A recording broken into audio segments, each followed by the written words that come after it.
guys, welcome back to another episode of the Lady Layer. Thank you guys for joining us. If you are here and you click this video, please be sure to subscribe and stick around so you can comment as we go on with the episode. Go ahead and leave us comments, as many comments as you want. We definitely welcome the comments. So right. Yes. So we're just gonna jump right in. Today we're gonna be talking about Love and Hip Hop Atlanta. Can I just make my little disclaimer? So if you see me scrunch up my face, it's because I'm drinking some Rosé La Marca. 0 stars, do not recommend, but I ain't about to waste my money. She is not a wine drinker.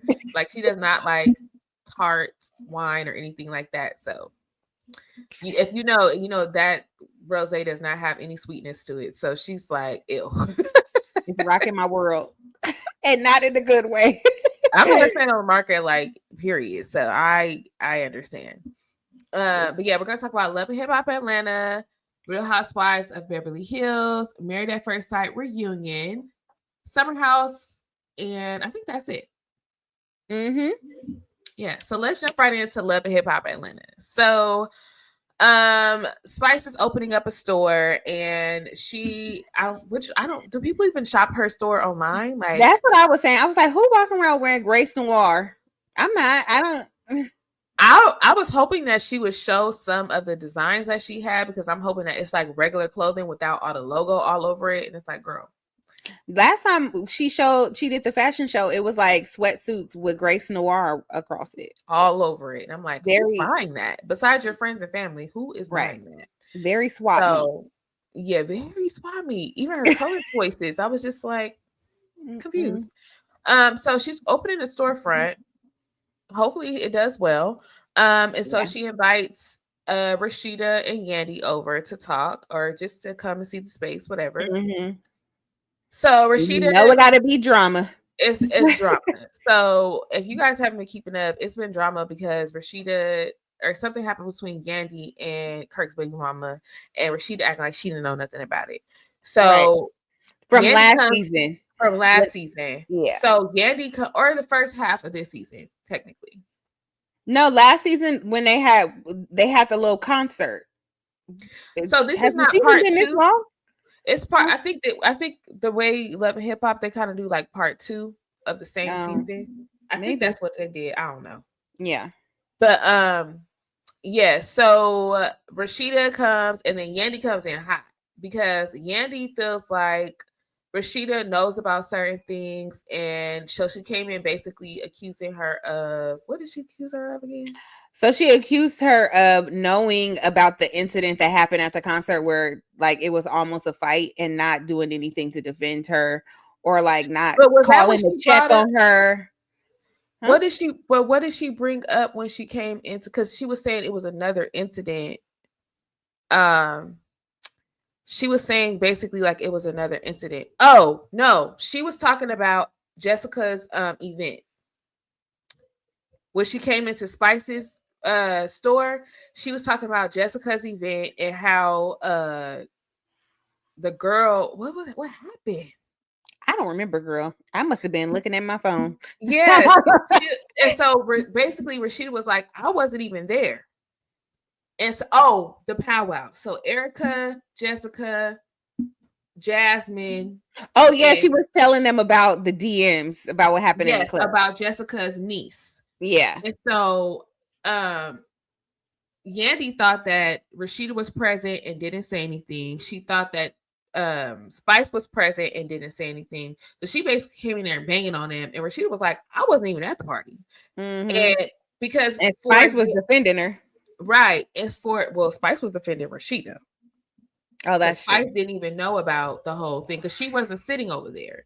Yeah. But I think Yandy was so hot because she had just had a conversation with her about the Jasmine situation that happened at the concert, and Rasheeda act like she didn't know. So she's like, girl, why is this another incident where my name is being dragged through or my husband's name is being dragged through the mud, and you're not defending us? Basically. Right.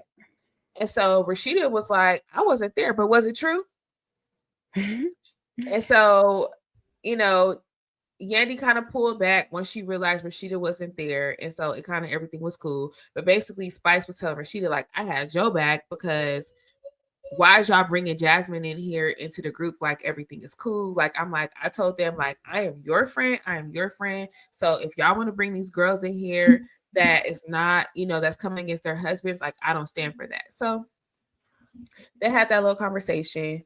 Apparently Jasmine does music now. That was everybody in Atlanta do music. And well, she didn't sound too bad. So I mean, whatever. But was she rapping or singing? Because she was saying she was a singer. She'd been singing since she was a kid, but it sounded like she was rapping to me. It didn't sound like no singing. You know, in Atlanta, they do that little sing rap situation. That's what it sounded like. I hate that. That's why I stopped listening to Beyonce like I was, because I can't stand that singing rap. I need little sing rap. I need you to sing, okay? Right. Either sing or rap. Like right. But so then Rasheeda and Kirk basically talk about they're at their restaurant. Their restaurant got broken into, which is sad because I will say I haven't been to any of the other Love and Hip Hop people's restaurants, but Kirk and Rasheeda's restaurant is actually nice. The food was good. They have great customer service. And they always have a line out the door. So, and when I was there, they were serving. Kirk and Rasheeda was working, their kids, like it's a real family restaurant, and it was like really cool vibes. Like they were sitting at the table next to us at the end of the day. Like it was just really cool. So I hate that somebody broke into their business. So that was sad, but they were sitting there talking about that, and then they got into the whole Yandy and Mendices of it all.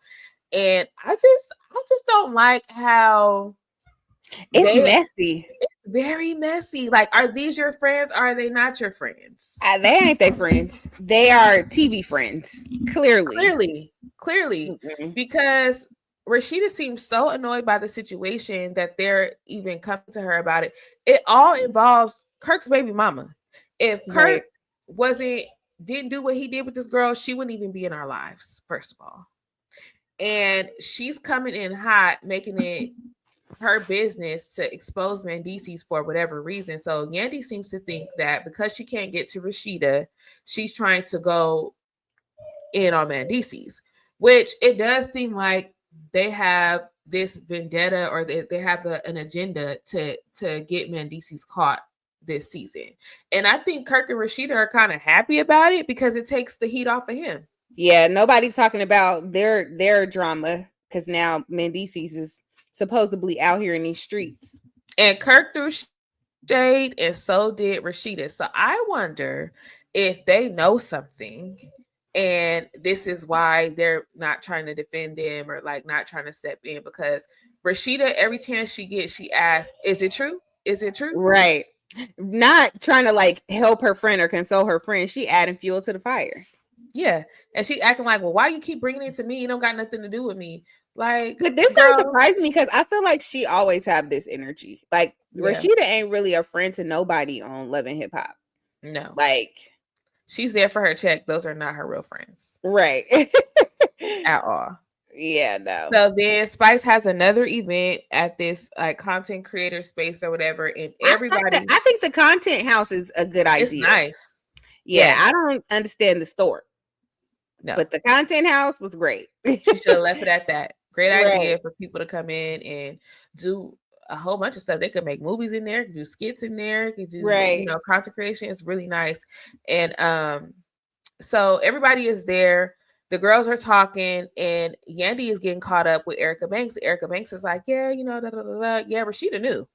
Rasheeda told me that somebody got popped. Yeah, she the one who gave me the information. So why is she acting like she didn't know? And so Yandy's trying to figure out the timeline. Rasheeda, they call Rasheeda in there. She come in there acting confused. Now, Rasheeda, we saw the playback. Right. So where you admitted that you heard about it, but you basically was just like, I don't know, ain't got nothing to do with me. Like, I don't know. Right. But now, if that was your friend, when you heard about it, you should have called her and said, hey, I heard such and so went down. You good? And this is how I know Rasheeda was lying, because she was all twitching her, like biting her lip and looking all confused, and she was super defensive. Like, and then she wouldn't say whether or not she knew it or not. Like Erica Banks was like, well, did I tell you? Is it a lie? And she's like, well, I don't know. What happened? She's like, well, you telling me I said it, so I must have said it. And it's like, girl, I'm not saying that. Do you remember if you said it or not? Right. And so, yeah, I think her defensiveness was her guilt. She's learning Kirk's deflection tactics. That's She what Kirk is basically doing. got caught. She got caught in a lie. Right. That's And what Kirk is so, doing when she catch him in lies. So she like, let me just do what he do. exactly. And speaking of getting caught in a lie, so did Amy. Like y'all are on TV. Right. Do you not think they're gonna play it back? Like Bambi said, Bambi was like, you know they're gonna roll these tapes back. So why you act? And then after she denied in her confessional, she's like, well, you know, sometimes these conversations move fast. And I don't remember what I said. So then say that. I don't remember saying that. But don't just tell me I'm a liar and I'm just making stuff up. Like, and Bambi wasn't the only one on the bus. Someone else was sitting there too. I can't remember who it was. It was Carly, Bambi, Amy, and I think that I don't know who else. I don't remember who else. Yeah, because I'm like, I just remember there was other people sitting there as well. So I'm like, why would she lie like that? Like, I don't know. It was weird. So maybe because what she was saying does make a little bit of sense, but it's like, girl, you put 10s on it. But maybe she was trying to bond with Bambi in that moment. I don't know. Yeah, they just started being friends again. So then she wanted to try to make it up. But honestly, like Spice, that doesn't surprise me if Spice did do that because she's messy. Yeah. Like, girl, you was egging it on. You were literally egging it on. And then she flips it back on Bambi and was like, well, if you was never sleeping with her man, she keeps saying over and over again, I was dating him. I was not sleeping with him. Right. Like, and he was not her man 12 years ago. And that is not my friend. I owe her nothing. and the man said, and I don't know why I believe the man, but he said that they were not in a relationship. They was just smashing. Right. Yeah, and Spice, listen, I want to like Spice so bad, but she literally takes accountability for nothing. Like she is the queen of gaslighting and like turning herself into the victim. Yep. Like, girl, like how we get from you talking about make it or putting it bugging in Amy and Bambi's ear about the diss track to everybody always wants to blame me for everything and da-da-da-da. It's like, girl. Because she can't take the heat. Because it's heat coming at her from every which direction because you out here being messy. And you was laughing about it. Like, you can't say you didn't know. Like, you were laughing about it. Right. And, like, the thing is, like, I know, like, everybody was, like, upset with Erica Mena about the whole, like, monkey comment. Mm-hmm. But, like, that pisses me off, too, because she literally acted like she said nothing to provoke Erica into saying it. Like, granted, that was probably not the best choice it wasn't the best choice. It wasn't the best choice of words. But she Erica. Heated a moment and upset about it. Do I think Erica Mena is racist? No. And if you talk about my kids, listen, I'm gonna call you whatever I want. Okay, I'm pulling all the stops out. Right. Like, we're not condoning what she said. Don't get it twisted.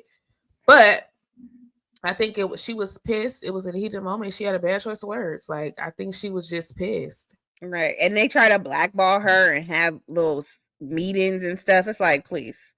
Like, just because Spice ain't saying racial stuff, she's still pinning people against each other, pinning Black women against each other. Yeah.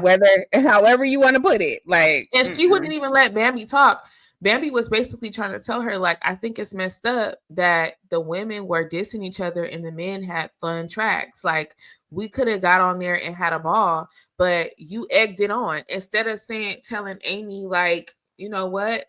Let's keep that verse out. You're right. We don't need that. Like, we trying to have a fun energy. This is a cast album. It's supposed to be about camaraderie. Like, let's keep it fun and light. If you want to make a diss track about her, do that separately. Right. Produce it. This is your project. Exactly. Like, you control what goes on the album. You knew what she said, and you should have said no. It's not that type of vibe. Like, and I believe Amy what she said. I could have took it out, but she told me to keep it because she's messy. Right. And she think that it's gonna probably sell albums, but ain't nobody buying that even with the diss track. So you blew it. I think if anything, people would attend like a tour. I wouldn't. I wouldn't, but I think people would attend a tour, like, but not with that song. Like, if Scrappy came out with his stuff, you know, people that like him, or, you know, it ain't even too many people on there that that got real music for real. But I'm not going to a Scrappy concert where he's singing new songs. I haven't heard a new song by Scrappy that I like, but I will go for the old stuff. Scrappy wouldn't do new songs. He would do the old. Scrappy know how to get his money. Let me tell you. Right. I will go for the old We've been stuff. to a couple of Millennium tours, and Scrappy know how to come out there and put on a show with all his old music, and you're gonna be dancing the entire time. Like he puts on a good show. So I think wasn't he there when we went last time? Yeah, we had a ball. Yeah, I don't even remember him coming on. That's how much fun I was having. I was just dancing and anything. Listen, if the Millennium Tour comes to your city, we are not getting paid for this. If the Millennium Tour comes to your city, just go. It's a ball. Right. Like, we've been a couple times and we have a ball each and every time. Listen, I went, and last time I had so much fun, I caught COVID, and I don't regret it. She caught COVID and made friends. Right. To this day, we still Instagram friends. Okay. A ball was had. And just a notable mention, we're gonna leave Love and Hip Hop alone. Lil Mandisi's got on Instagram today. You know how we talked about was it last week or was it this week? I don't know. It was this week, but it was the episode last week. Okay. Where Yandy basically said that she was the one DMing the girl on Instagram. Lil Mandisi's with his little self gonna get on Instagram today talking about, you guys, it was actually me. I was DMing the girl. And so everybody is like, boy, why are you trolling your stepmama? Like, is it true? Is it fake? What is it? He always be pranking them though. That's how he makes his money now. He be doing the prank little TikTok videos. Yeah. He was like, I ain't calling her a liar. I'm just saying it was me. Like, you know, you finna get whooping. Right. Because now you like, okay, they playing games. Right. The DCs was really out here in these streets. And y'all, you making them both look bad by that little statement. Like, you make them both look bad. But okay, let's move on to Real Housewives of Beverly Hills. Yes. So listen, I just want to start off by saying, Bose, I love how you represented for Telfar, because I think this is the first show that I actually saw somebody like do that. And like the fact that she gave them all these white ladies who probably don't even know what Telfar is, all Telfar bags for their trip. Yeah. I love it. It was really nice. And I love how she put everything together. She's a class act. Really like her. Mm-hmm. So Bose and Dorit go to Erica's house, and what? I don't even know what I wrote. And she, so Bose and Dorit go to Erica's house, and they were talking about Sutton's fashion show. Obviously. Yes. And this is right about the time that Bose gives Dorit and Erica their little package. It's like, we're about to go to St. Lucia, and we're gonna see some real fashions, honey. Yeah, real fashion. Throwing shade at Sutton, and she's like, "Did I just say that?" Like, yeah, girl. Yeah, girl, you did. We were all thinking it though. It needed to be said because that was a Shein fashion show. Okay. Somebody said, "Is that a pool boy outfit?" Listen, it was terrible. They had winter, summer, spring all in the same fashion show. Right. So simultaneously, Garcelle and Sutton have their little meetup or whatever. And then Garcelle is sharing with Sutton about the lunch that she had with Dorit. And so they go into everything or whatever. And then Garcelle is like, I don't know why Garcelle like is so adamant about Kyle exposing everything about her relationship with Mauricio. She's like, why? And Morgan. Why can we talk about Mauricio, but we can't talk about Morgan? What do you want to know? She went to her friend's concert. What more do you want to know? Right. She wants her to say, Morgan is my lover, and I've been lying to you guys this whole time. Right. She was like, yeah, you go to your friend's concert, but do you stand backstage? Yeah. If I'm close with if I have a close friend that has a show, of course I go backstage. Like that's a part of the perk of having a friend that's a pop star or whatever she is. Listen, I just feel like Garcelle ain't had a storyline for the past few seasons. And the way she gets by and keeps her spot on the show is she leeches onto other stories and tries to expose their business so that people don't realize how boring her life actually is and question why she's still on the show. Like, I think you hit the nail on the head with that one. I mean, because it's like, I'm like, girl, you don't have nothing else to talk about as to why we talked about Morgan last season. We're over it. We know what it is, even without her saying it, and it's her business. If she doesn't want it, and I think what Garcelle has to realize too is like Morgan is not on the show. No. And Kyle don't have to talk about her if she don't want to. Don't have to talk about her. She's not a part of the show. She's not a cast, whatever. Does Kyle have a certain obligation to talk about her relationship with Mauricio? Yes, because we've seen him for years. He's on the show. Like, he's a part of her story. Like, she definitely needs to talk about certain things with Mauricio. But whatever is going on with Morgan is none of our business unless she decides that she wants to have a public relationship with her. And I'm just like, girl, we don't know who you dating. Right. Garcelle's MO is to find the new girl and pick on her. And unfortunately, she can't pick on Bose. So she's going on to Kyle. And hasn't tried it. Have you noticed that? She has not. No, because she know, listen, it's going to get shut down immediately. Because Bose already done showed that she ain't the one to play with. Okay. Okay. She better, if she going down that road, she better tread lightly. Right. So I think they're going to try to come for Jennifer Tilly, though. So we'll see. So then she's basically telling Sutton, like, we need to talk about this, like, we need to bring it up. And Sutton is like, listen, I don't have any interest in that. Me and Kyle are cool. Right. Like, I am not bringing that subject up. Yeah. She's like, I just don't want to go there with her. And she's like, well, and Garcelle's like, well, why? Why is everybody so afraid of her? And it's like, nobody's afraid of her. People are trying to have empathy. Right. And why don't you bring it up? Why do I need to piggyback what you want to bring up? And then if you're so passionate about exposing her, baby, go ahead. Yeah. And then Garcelle in her confessional is just like, I don't know what it is, but Sutton, I think that she really likes that Kyle and Dorit are not in a good place so that she can have a better relationship with Kyle. And I don't think she wants to do anything to jeopardize that relationship with Kyle. Do I agree with her? Yes. Sutton said it. Sutton says, I really want to be friends with Kyle, and I don't understand why we aren't closer than what we are. And I think for Kyle's love. Yes. But I also understand it because I feel like Kyle was a good friend to Sutton when she was going through her divorce and everything. Like, she offered her house, like she was over there with her. Like, I think she was a pretty good friend to her. But then Sutton was tripping last season. And she was going off on her and like doing the whole little thing she was doing. Yeah. And then Kyle was confused about the relationship. But I think Sutton has her own internal issues that she was dealing with and still is currently dealing with, clearly. Yeah. And Kyle, once you piss Kyle off, she don't let it go immediately. No. You on probation. Right. And I think that it's hard for Sutton because she wants Kyle's love and attention, and like she was jealous of her and Dorit's relationship because it seemed fun and light and whatever. And so she kind of is relishing in the fact that they're on like a little rocky road right now. But Garcelle, for whatever reason, Sutton is not even that fun. But for whatever reason, she wants Sutton all to herself. And she could get Sutton to do her dirt. That's why she was trying to get Sutton to expose the whole Morgan thing. Yeah. So her hands stay clean and she can act like, oh my gosh, I can't believe she said that. Oh. And hide behind her. Right.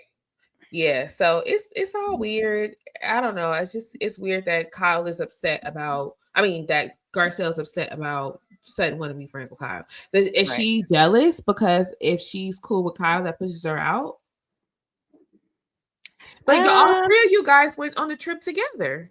Yeah, I don't think that Sutton being friends with Kyle would push her out. I think that Sutton actually does value her and Garcelle's friend, but I just feel like Garcelle's not a girl's girl. So because she's latched on to Sutton, she don't want nobody else to compete with. Yeah, valid. Yep. So then Kyle and Bose have a conversation and Kyle gives Bose what she wants. She opens up to her. She tells her about how she's feeling with Mauricio and like the real emotions that she's having. And I think that was good for Kyle because she hasn't really said much out loud. Like she said stuff in her confessionals, but she basically was just like, what am I holding on for?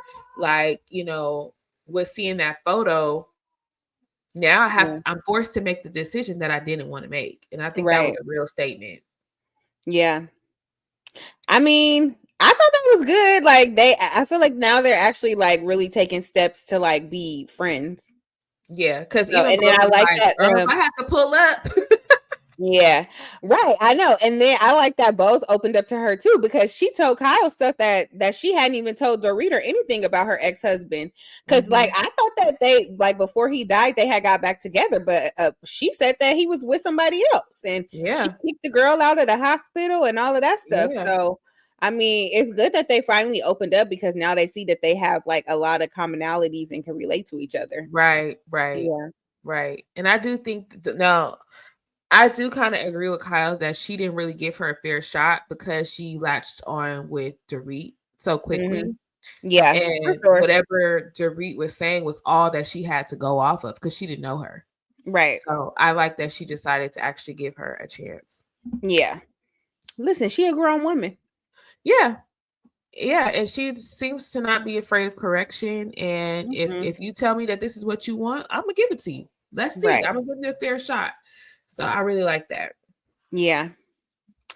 So then Dorit and PK meet up for dinner. Like, I was hoping this was gonna go so much better, but I understand why they're separated, because she doesn't listen. Like, girl, listen to what the man is telling you, the issues, and you're listening to respond and not listening to understand. And that's why you're in the boat that you're in now. Like, he's literally crying out like, I miss my best friend. How do we get back to a friendship? Like, he's telling you what he wanted, and you're acting like he's controlling everything. And I think she's very strategic in the questions that she asked him, because she wants to paint the picture that the ball is in his court. He's controlling everything, but he told that she actually is the one who is controlling the situation. Right. The fact that she's trying to dictate where he lives and they're not even together, like, why do you feel like you have the right? Like, we agreed to separate. So whatever I do in my personal time is what I decide to do. Right. And I think it is good that we got clarity on the whole lawyer situations. Like, I wanted a mediator. Right. To get clarity in our conversations, because you all over the place with it. Right. And you want to dictate what I do, when I do it, how I do it, and it's just like, no, it's not going to work like that. So if I have to get a lawyer involved for a separation, that's what I'm going to do. Right. Well, I knew something was up when he said they was at freaking therapy for 4 hours. Like, what the heck was y'all talking about? Clearly y'all was not talking to each other to listen, because therapy do not take 4 hours. Like, Jesus. I know that therapy was sitting in there like, huh? I said they must have had a lot of issues to work through. Listen, and maybe they couldn't pay for another session. I don't know, but yeah, that's crazy. It's per hour anyway. And I don't like that she ordered a drink in front of him. If you even care about him and his sobriety, like, why are you ordering drinks? I know in the last meetup she asked him, I'm going to order a drink. You don't care if I order a drink, do you? And he's like, no, of course. Obviously, he's going to say no. What else is he supposed to say? That's just so inconsiderate. Somebody who is new to sobriety, I would never drink in front of them. Yeah. And then that's your husband. Like, be supportive. Like, do you need to take a break? Are you an alcoholic too? Like, what's going on? And look, speaking of this, the husband and the divorce thing, have you seen that they've been talking about how Dorit don't pay her bills? Like, Tracy something, she went on to Jeff Lewis's show and she was talking about, yeah, my hairdresser was doing her hair and Dorit wasn't paying him and blah, blah, blah. And he went on there. So Patty Stanger, the one who was on Millionaire Matchmaker, she said, oh yeah, that's my hairstylist too. He did tell me about that. And the hairstylist replied and said, well, she paid off her debt, so we're all good now. Like, I don't know why people don't pay the hairstylist, because the hairstylist and makeup artists, they're going to be the first one to tell on you. Right. Listen, he put all her business on the street. I'm like, dang. You got to pay these people. Like, if they did the service, they should not leave without a payment. Right. That's why these beauticians and stuff got deposits and stuff, because y'all out here running on y'all appointments, canceling at the last minute. Like, listen, treat your stylist right.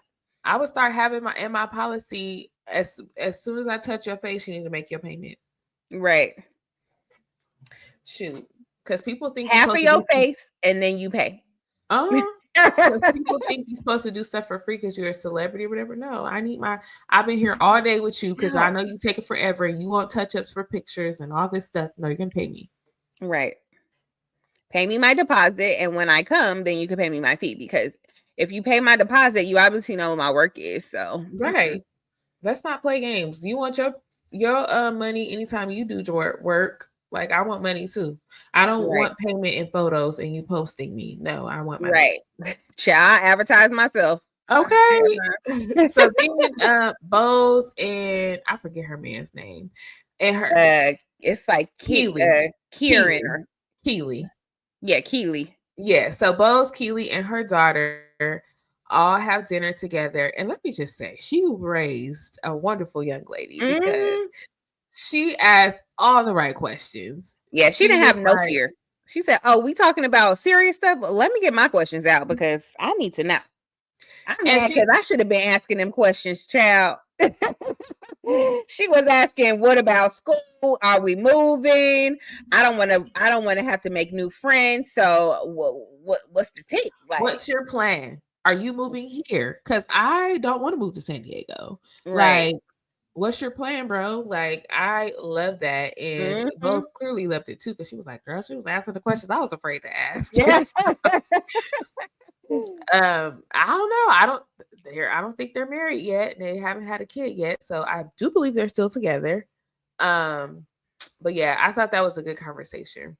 Yeah. I thought that was good too. She does seem like a really good, like well-rounded kid. So yeah.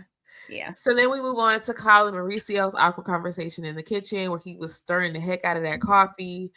And basically this is their first on-camera conversation after the picture was exposed, and he kind of danced around it for a little bit, and then they finally talked about it. And you know, Kyle was basically, Can we pause? You can do it. You see it? So yeah, they're in the kitchen and Mauricio is stirring his coffee hella hard, and they finally talk about the photo. Excuse me. And so Kyle is basically like, you know, you really don't owe me anything. We're separated, but like, come on. She was talking a good game because they wouldn't have had to have that conversation if they're separated and he don't owe her nothing. No, I think there's a respect factor is what she was saying. Like, you know, we're separated, but we were also in a very public relationship. And I don't know at that time if it was shared to the public that they were, you know, separated officially or anything like that. And so it's embarrassing. You know, it is embarrassing, but I just feel like if she has a sentiment to where she feels like he doesn't owe her anything, like, then you can't be mad. Like, it's a formality though. Like, technically you don't owe me anything, but I do think I deserve respect. And I think as a wife of 20 years or 20 plus years, like, let's be a little bit more discreet. Like, we have children, this is new, and we're separated, and the conditions of the separation was supposed to be like temporary. It wasn't supposed to be, you know, we're not divorced. We haven't filed any paperwork. Like, I'm not telling you that you can't go and live your life, but let's be a little bit more discreet. And I think he basically agreed to that. Like, you know, I think that. But I think that's a conversation that they should have had like from jump. And then like I would be like, we don't know that they didn't. We don't know that they didn't have. Well, maybe that's why they had the conversation, because they did talk about discretion, and he was out here. And he couldn't control it, granted, but you could have controlled not kissing somebody in the public airport. Right. And I think that's when she speaks of discretion. It's like, have the girl meet you at the resort. Like, don't be in the airport with PDA. Like, that was just irresponsible for whatever we discussed. Now, if it was public, if they filed, the world knows we filed. Do you, boo? You know? So I think that's probably where it was coming from, but it was very awkward, but they got through it. Right. So then we go to St. Lucia, and the girls arrive. So it was very pretty. I love that they had like the drummers there and like bringing in all the vibes. Like, both did a really good job. The villas were very nice. The views were nice. She did good with the room selection, like had people with who they needed to be with. And I think she did a great job. Yeah.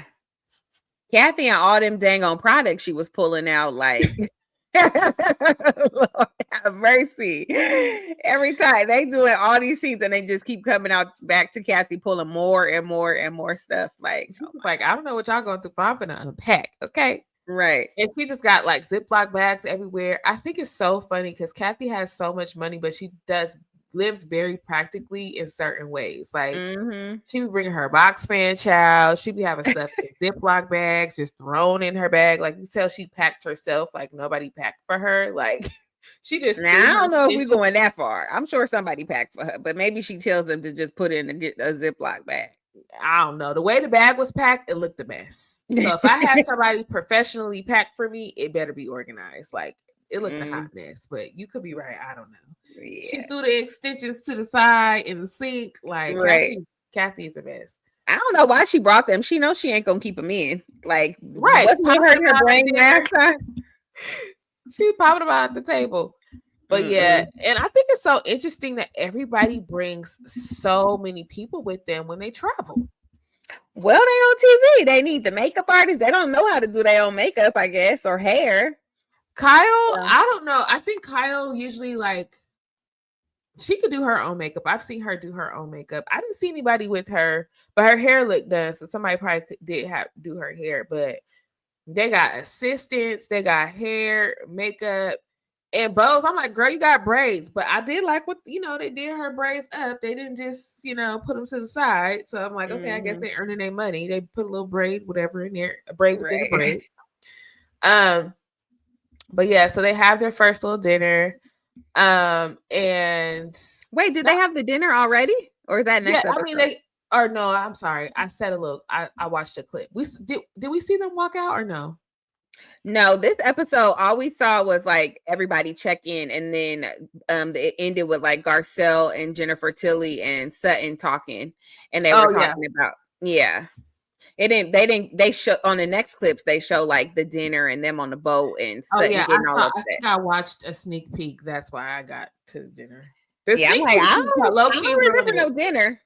Yeah, the sneak peeks be too much. Like I watched one sneak peek from Real Housewives of Atlanta, but they came out with like 3 more, and it's like the whole episode. I'm like, I'm not watching it because I don't even watch it. It's like I don't know who decided to start doing that, but it blows it. Like I want to actually watch it on TV. Like I don't want to watch it in pieces on Instagram. Yeah, you see the whole episode. But yeah, at the bottom I have put like Garcelle is delusional. She thinks Sutton always sticks up for Kyle because she had mentioned something about like she's still on this whole train of why is Sutton so up Kyle's butt, whatever. And she's like, I just feel like Sutton always sticks up for Kyle and Kyle never sticks up for Sutton. Girl, have you been on the same show? Right. And ain't no way you think she's sticking up for her if she keep on trying to pull out dirt of her and Mauricio and Morgan. I'm like, there's no way Sutton could be sticking up for Kyle because she's the one who's always causing the drama with her. Right. Like she's always the one calling her out for stuff and doing all this. And like, the whole last season, she was coming at Kyle hot and heavy. Listen, anybody that Sutton is actually trying to build a relationship, Garcelle is going to have a problem with. And it's weird. Can y'all tell how I feel about Garcelle? I don't know if it's obvious. It's evident enough. It's weird though, because I'm just like, okay, like I get it. Like I don't have an issue with Garcelle, but I really don't like the delusion. I feel like it makes her look bad, and it's just not a good look for anybody. I don't like it. Yeah. All right, moving on. Right, MAFS Reunion. I hope y'all really been watching because it's been good. This first reunion was a little boring, but yeah, the other episodes good. I mean, listen, all first episodes of reunions are boring. Right. But we did get a little bit more backstory and like information regarding the whole Madison David saga of it all. I did enjoy the questions that he asked because he's like, when did this all start? Like, and honestly, it kind of made me give Alan a little bit of the side eye because Alan said that he met and went on a date with somebody that he got from a matchmaker. And the day before, she hit him up talking about going on a date. And even though he was married, like he told her he was getting married the next day, but they still kept in contact the whole time that he was married. Like, well, I have to watch that part again. I don't remember him saying that they were talking while he was on the show. He said they kept in contact, but the timing was off. And then after the show was over, then he reached out again, and that's when the time. Okay, so he kept her contact, but they weren't talking while he was on the show. Well, I don't know, because he said kept in contact. But they reconnected after the show. Yeah, I don't think they was like seeing each other, but maybe they was like texting each other or whatever. I don't know. I didn't catch that part. I have to watch that again. Mm-hmm. But and I was surprised that she was a black girl. Come on, Alan. I was looking at her hand like, is she black? Because they blocked out her face. I was looking at her hand like, Mm-hmm. But Alan did have black friends. When his friends came over, some of his friends was black. So I was like, okay then. And when he called the car hoopty, I was like, okay. Right. But so basically they was asking all the right questions, like, so when did this all start or whatever. Madison says it was the third weekend. David says that he started looking at her at the honeymoon. And Ichechi, or however you say his name, he basically confirmed that on the honeymoon he saw them in the gym and he saw the chemistry there, and he was just like, yeah, something is like brewing here, or there's definitely an attraction. And we could see it. I could see it as a viewer.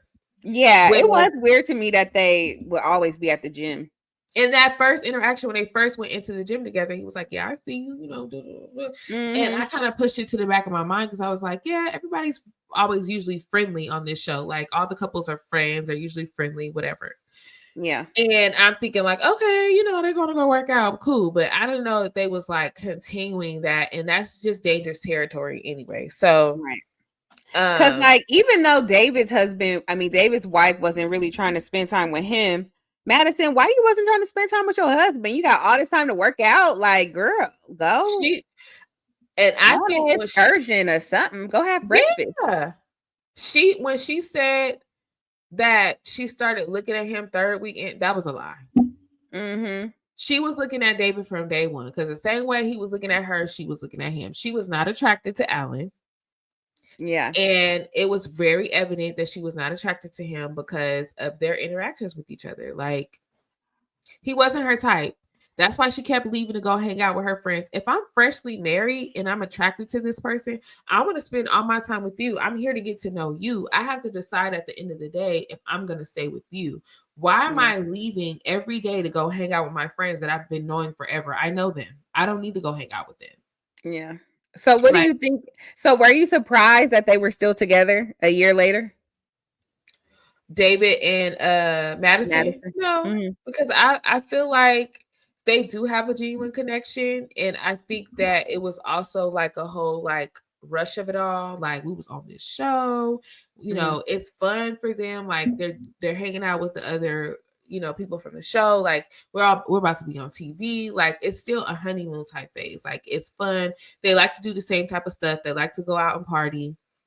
A year is really nothing when you're young and you're living in a city and you're but now they live together, right?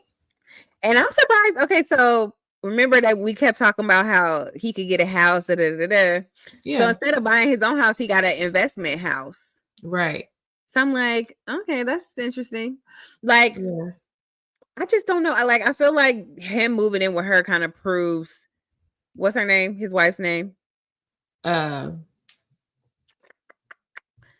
Michelle's point about like where he is mentally. Cause like, I don't know. Like, we talked about Quad and King and him not wanting to move into his house. Like, I don't know. I just, like, obviously I would let my man move in if that was the best financial thing. But like, I would want him to want to like, get our own place or like something like that. Like, I want to see what Madison's place looks like, to where they was just like, oh yeah, let's just stay here. Like, Yeah. And I think it depends on the people too. Like, it doesn't surprise me with them because she doesn't seem like the type of woman that she needs her man to prove anything about what he can and cannot do. I think she's really attracted to him. I think she thinks he's fun. He likes to do all the same thing. Like, I think this is fun for her. And I feel like because he's really into her, he's probably giving her all the attention, all the love that she desires. And she probably lives close to the bars. Like, Yeah. It's probably out of convenience. She probably already had her lease, whatever. Like, for the type of people they are, it was convenient to just go to her place. Right. So yeah, I don't know. I don't really put even though they're still together after a year, I don't put too much on it. I don't feel like they're gonna like be together forever. I don't know, because I feel like they both have tendencies of like not being trustworthy. Yeah. So I don't know. Yeah. So I feel like Alan had a valid question too, where he's basically asking David, like, why were you befriending me? Like, why were we going, just the two of us going out and having beers when you knew you wanted my wife? Like, why be all up in my face? Why hang out with me? Like, why not distance yourself from me? Even if you weren't man enough to tell me the truth, why are we hanging out? Like, I think that's why Alan was so completely oblivious. Like he said, he was like, I was telling Michelle, like, oh no, never. Like, they aren't even those type of people, because they had him third wheeling with them. Well, I think so. I don't know. Maybe I misheard it, because I felt like Alan was asking him, instead of going to my wife with issues about yours, why not come to me? I was supposed to be your friend. Like, why wouldn't you come and talk to me about your issues with Michelle? Why go to my wife? That too. He was saying that too, but he was also like, as your friend, why couldn't you just tell me the truth? Like, and even the other guys were like, Thomas was like, yeah, you guys were the closest out of all the guys. So we never thought that something like this would happen because you guys were so close. Yeah. And he was like, the whole time you're sitting up here pursuing my wife. Yeah. Like, why leave me in the dark? And I think that Alan, he even said this. He was like, the part that pisses me off the most is like, I look like a fool. Yeah. Because here I am hanging out with a guy who's pursuing my wife, and I'm pursuing my wife, trying to make things work with her, and she's sneaking off and going to hang out with my friend that I'm the closest with on the show. Like, I look stupid. Yeah. So, but I feel like I get it. Y'all are like submersed in this experiment, and like everything, grows so quickly. But like, you didn't even know this man. Y'all known each other for 2 months. That is not really your friend like that.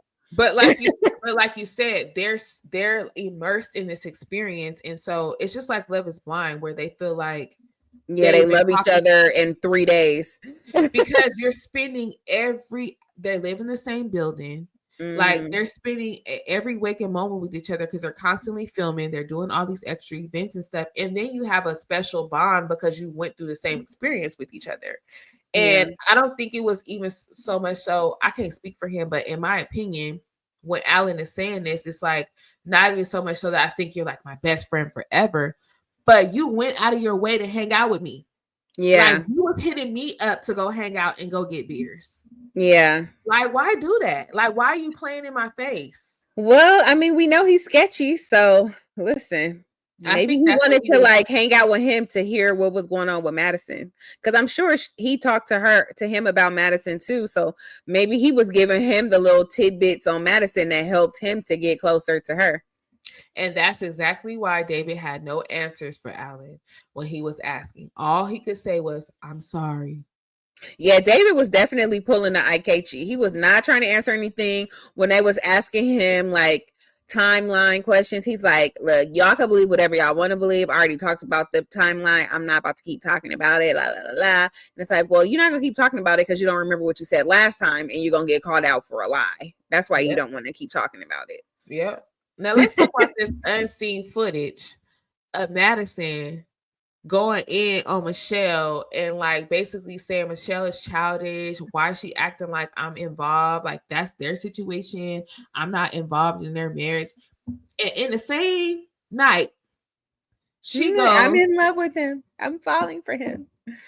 Like, girl, you filmed this. You're lucky they didn't put it in the show, but I don't understand. She didn't think it was gonna be exposed. And like, honestly, I probably would have been talking shit about Michelle too in the confessionables, because but she went and exposed herself in the same night. So maybe, do you think maybe production told her, like, listen, it's basically out. Like, you need to go ahead and come clean. Mm-hmm. Yeah. Because why would Absolutely. she film that and then go and film that? Like, I Yeah. also feel like Madison was having like an outer body experience and she forgot that the world was going to see these things. Yeah. Because she didn't really worry about how she was presenting as a woman. Yeah, Like, no. I think even now to this day, they're very delusional about the situation where they feel like people should just be happy that they're happy. Like, you're negating the fact that you legally got married. Like, I think that is like they don't consider it cheating because they just met these people. Yeah. And they don't consider it cheating because they feel like they weren't really like, they didn't really have a deep connection with their spouse. Right. So it's like, You know, we weren't even, it wasn't even a real relationship. Like, yeah, technically we married on purpose, but I mean, on paper, but that's like the concept of the show. I couldn't be on the show if I wasn't married to this person, but did we really have a relationship? Like, how can I cheat on somebody who don't talk to me and, you know? Yeah. Like, yeah, so there's literally no connection. I've never even kissed this woman, but I'm married and I owe her all my loyalty. Like, yeah, that's what you signed up for. No, but I'm saying that's probably how they feel. Thinking. Yeah, that's what they're thinking, and that's how they're acting. Because as soon as Ichechi was like, "Well, you know, if everybody can't understand, F them," she was like, "Yeah." Thank you for basically thank you for validating our relationship because everybody else is keeping it real with them. Mm-hmm. Like, Thomas is like, listen, I wanted to ride for David because he my homie, but you're wrong. Yeah. Like, but it's interesting though because Madison, MM, and Camille they said they like super close. So, and Camille was basically like, it's hard. She didn't speak too much on it. I feel like Thomas took a stance and he was just like, bro, you're wrong. Camille, I think she really likes Madison and she really likes David. And even as things were unfolding on the show, she really didn't have much to say. She was just like, dang. Yeah. Wow. But I want to know what happened between MM and Michelle because they were close. And now all of a sudden you close with the girl who stole my husband. Maybe she got mad because MM was being cool because even MM was like, I really like David. Like, you know, me and David got close. Me and David is really cool. So it's hard for me because I really like him as a person. So maybe that pissed Michelle off because, you know, after they film these shows, they hang out a lot. Yeah. Well, I don't think Michelle approves of her new relationship because on the little preview that they showed, like when they were talking about, he was talking about getting married. She's like it could be like out of context because you know how they like make stuff look a certain way, but she was telling somebody like, don't take your guard down. Like, you still need to keep your guard up and watch this guy. Like, you don't even really know him. And like, so for somebody like MM who's looking for her placeholder, she don't want to hear all that. That could definitely damage your friendship. She don't want to hear that. So then we get down to MM and well, they talked with Camille and Thomas, whatever. Yeah. They are boring. They happy. Next. They good, they're happy, they want to have a baby. Right. MM and Ichechi finally had a mature conversation. Like, at least on Ikechi's part, I feel like he had a chance to look back at the show. It seems like he didn't really like how he portrayed himself. And he was basically like, I could have handled situations better. I could have used different words. And, you know, I thought that was good that he was able to like admit that. Yeah, and he was very apologetic. He finally admitted that he was not sexually attractive to MM, and that's why he couldn't get it. Ouch! He couldn't get it together. And we knew it all along. We kept saying it like, boy, why don't you just say you're not attracted to her? And I think that's what was confusing her was because he didn't want to look bad on camera and look like he wasn't like participated in the experiment. And so he was like telling her she was fine and like all this stuff. And it's like, boy, you lying. As soon as she came down the aisle, his face changed. Yeah. He was not impressed. Yeah. Yeah, I don't know. But like, I mean, and I don't know why he would be afraid to tell. Like, I get it. It is a hard conversation to have, but like so many other couples have had that dilemma where they're not attracted to their partner. They talk about it and they find other ways to connect. But the fact that you can't even be honest and you like pushing her away, like, you know, sometimes you like look at what's the first couple's name?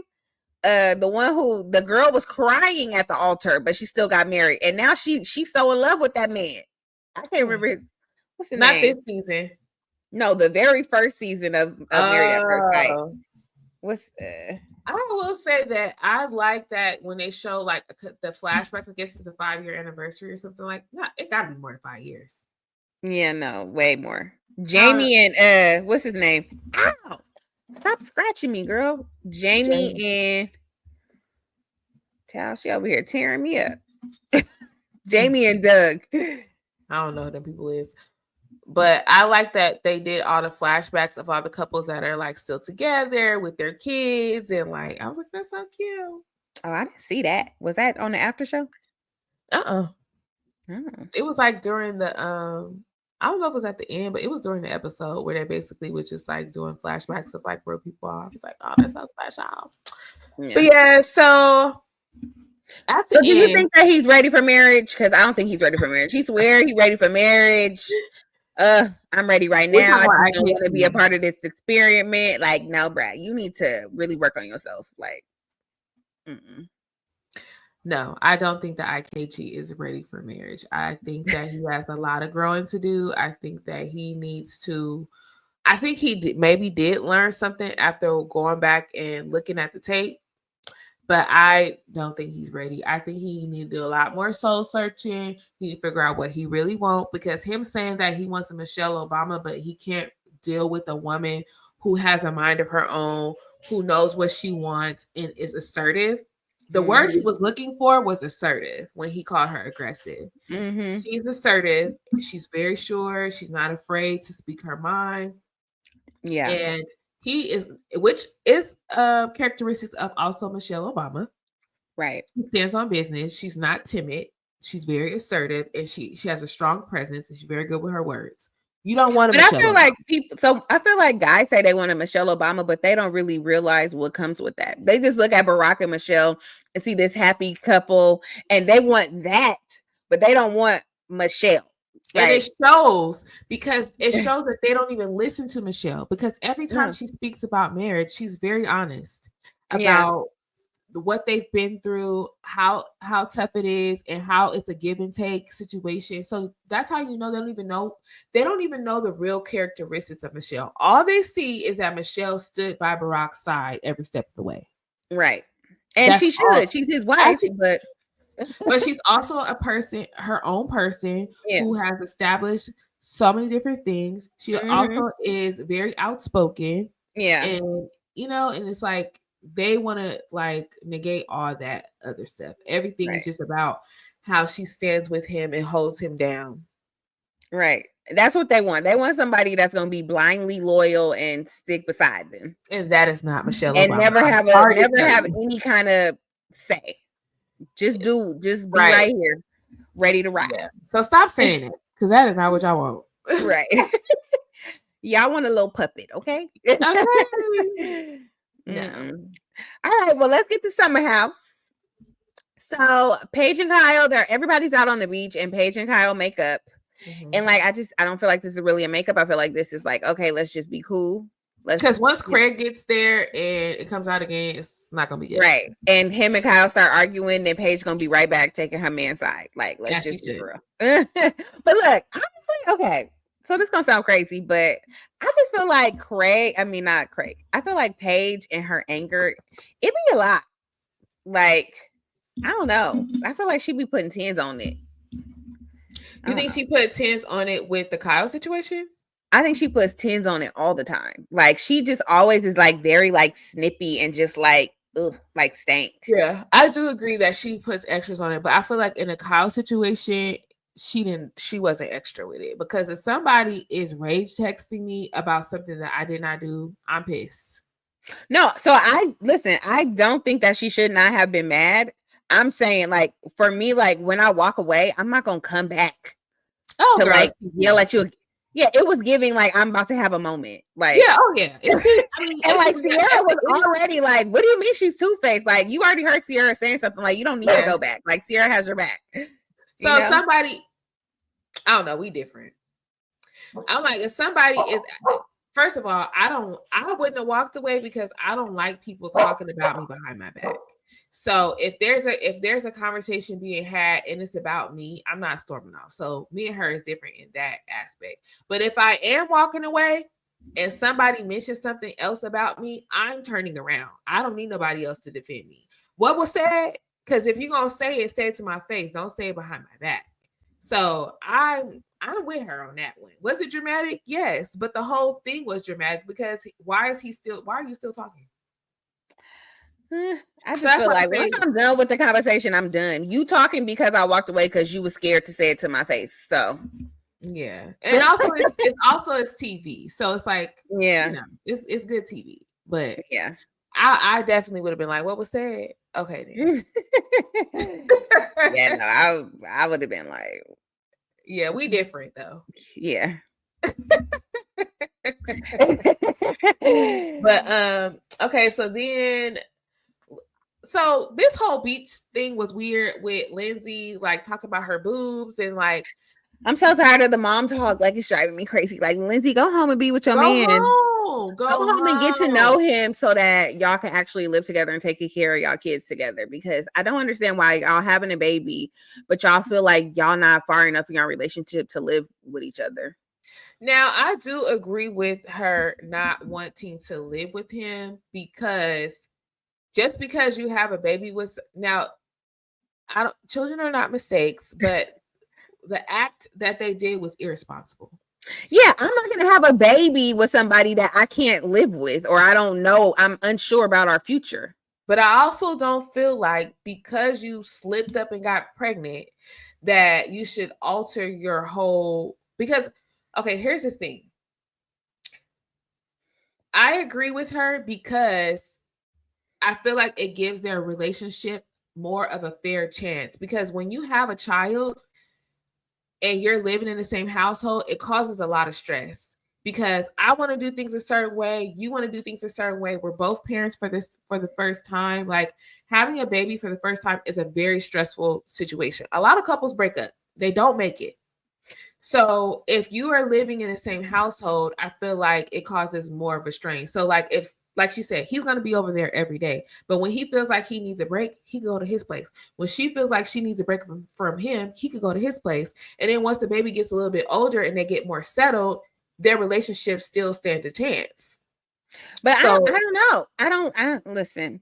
For me, like that whole, when I need a break, you could go. And when you need a break, I could go. Like, it's not fair though, because when I get a break, I still got to have this kid. Now I got this kid by myself. So you could be off at your apartment, chilling and relaxing. And I still got to live on my kitty because I'm breastfeeding and the baby has to be with me. I never get a break.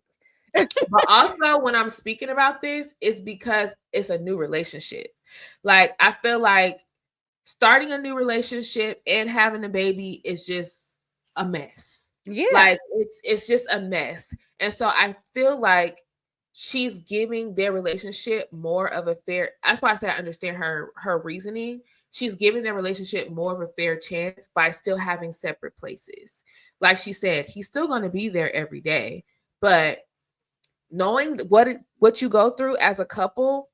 And I was married for a few years before I had my first child, and it was very difficult. So when you are bringing someone into your household that you barely know, which I'm saying, like, it was backwards. They shouldn't have did this. Like, I'm not agreeing with the way she's doing it because of the scenario is just weird.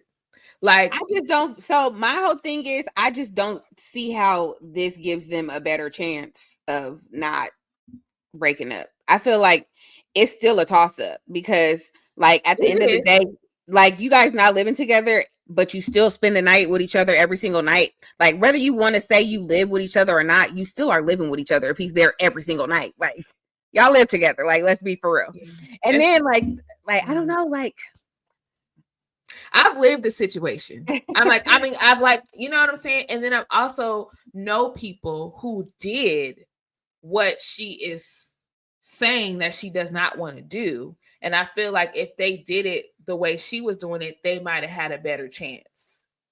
So I've seen a lot of different scenarios. So that's why I'm saying I understand her reasoning. Now, if they get and the baby gets here and everything is cool, they might end up moving with each other. But I don't feel like they should be pressured to move in with each other just because they're having a baby. Just like I don't feel like people should get married just because they're having a baby. To me, it's kind of like the same thing. You're saying like, y'all are pregnant, y'all are having a baby together, so now y'all need to get married. Because asking him to move in is basically the same thing as getting married. Y'all gonna live as a married couple. So I think so I'm putting myself in this situation, and I'm saying, and I'm not. So I don't think that people should be pressured to get married just because you have a baby either. I don't think that that's the reason to get married. And I don't think that you should get pressured to live in together. But I'm just saying, if I was in this situation, it wouldn't make sense for us to not live together. Because you would want that help. Excuse me, because you would want that help 24/7. And you, like you said, I don't want to be, why do you get to leave and I get stuck with the baby? But I feel like Lindsey is a different person. I don't really know her, of course, but on the show, I feel like she is someone that does need her space. So I think for her, and sometimes as a mom, like when you want to kind of figure some things out for yourself without somebody like, you know, like hovering over you and like stuff like that. So I don't know. It's a toss up either way. Yeah. Like you said. I feel like she feels like that now with the whole space thing. But once she realizes, even when you get your space and he's technically not there, you still ain't got your space. Because once the baby start crying, me time is over. But it's not even like that. Like there is some moments where like when I first had my first son, someone came to my house to like help me, and they were supposed to stay for a month. And I felt smothered. Like I wanted my husband had went back to work. I wanted it to just be me and my baby so we could learn each other and we could figure each other out. And that time where my husband was at work, it gave me that opportunity to do that. So I do understand like wanting space. Like it is something that you kind of do want because you have that bonding time, and it just depends on your personality too. Like for me, I am someone who gets overwhelmed easily, and when I'm overwhelmed, I don't want everybody talking to me. I don't want people trying to help me figure it out.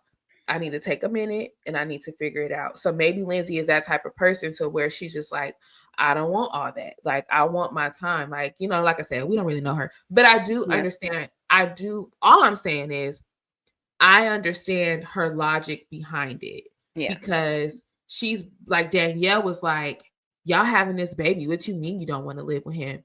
Lindsey is basically saying, I don't know this man. We only been together 6 months.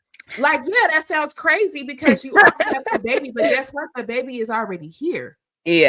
So I can't do nothing about the baby, but what I can do is allow myself to really get to know this man without getting to know him while living with him, which is very difficult. So I think she's sacrificing having him in the home to give their relationship a fair chance. It sounds crazy, but it makes sense to me because I have seen it.